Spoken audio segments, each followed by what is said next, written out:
got this car sitting here. It's been dead for over a month in flat tires. So I'm going to use this guy here to jump it and air up the tires.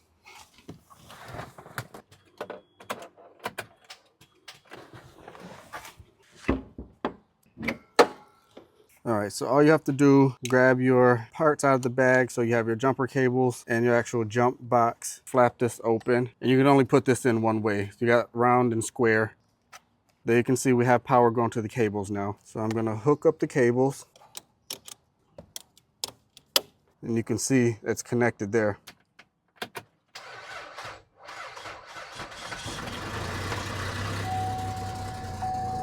Something that I found, it has a little bit of learning curve. When you plug it in, you see the lights flash.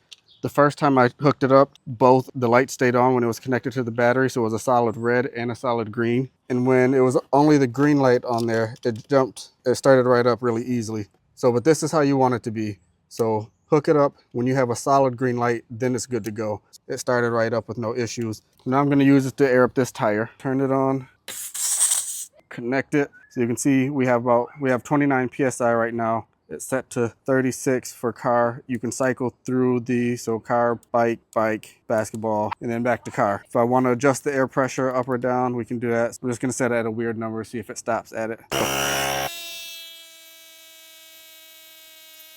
You can see it stopped right at 34.5, exactly where I set it, so that's perfect. All right guys, so my overall review on this thing, I mean, I've had several of these different types of units. So ones that are specifically for airing up tires and stuff, and then ones that are specifically for jumping cars. This one does it all, and it did a really good job. I mean, it aired up the tire much quicker than even the specialized units that I've used before, and it jumped the battery really quick. Overall, like it did a really good job, and I'm super impressed. It took about an hour or so to finish charging it out of the box. So I don't know how long it takes to charge it from dead to full. And then of course, the other thing that I really like about it is the case carrying bag that it comes with. Definitely happy with this unit, and this is the one that I'll be keeping around with me.